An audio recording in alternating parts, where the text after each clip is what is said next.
Welcome everyone back to problem 2. So if you didn't really understand the last video or you don't think you're going to understand this one or the following ones, again, you can always go back to problem 1, remainders problem 1, and over there in the description, it has all of the links. So this video, you're not going to find any links, but for the other video, you will. Just search remainders problem 1 in our YouTube channel. Anyway. What is the remainder you get after dividing 143 to the 89th power by 7?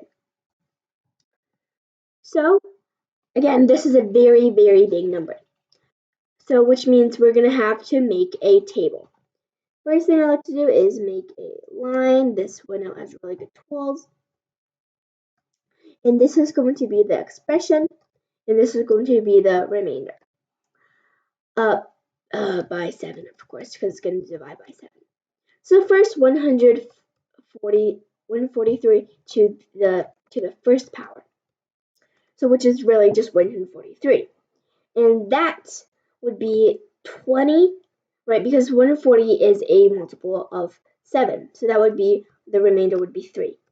What about 143 to the second power? Well, 143 to the second power would be so 143 is equal to second power is equal to 143 times 143, right?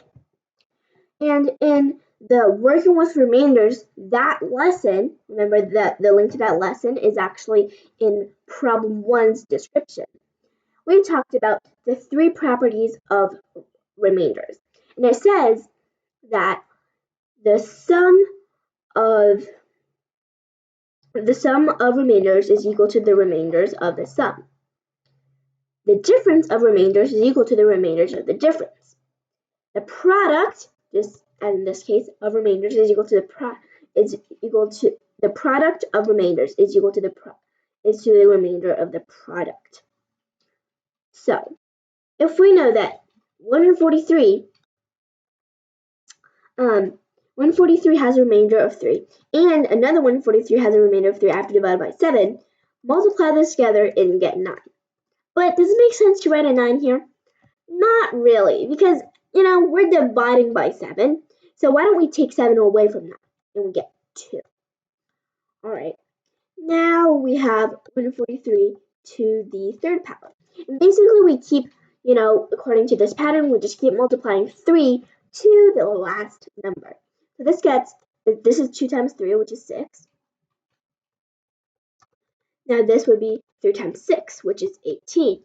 Well, 18 doesn't make sense because we're dividing by 7. So minus 14 from 18, and we get 4. 143 to the 5th power, that would be 3 times 4, and take 7 away from that. So that would be 5.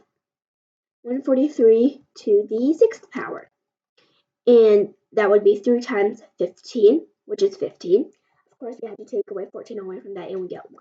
And reaching 1, we know that that's immediately the end of every rotation. So, how many numbers do we have? 1, 2, 3, 4, 5, 6.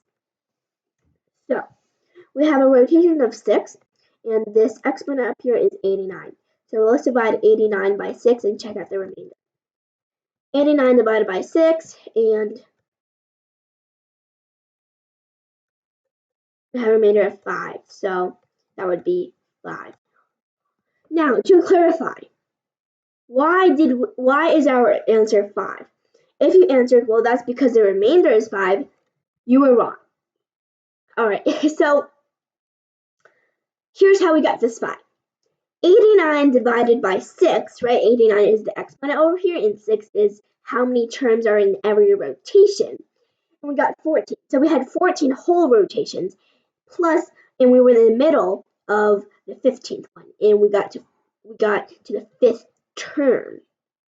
So we go over to the rotation, which is over here, and we look at the 5th term, which in this case is 5. So this 5 answer does not come from this, but comes from this, all right? Because 5 is the 5th term. Got it?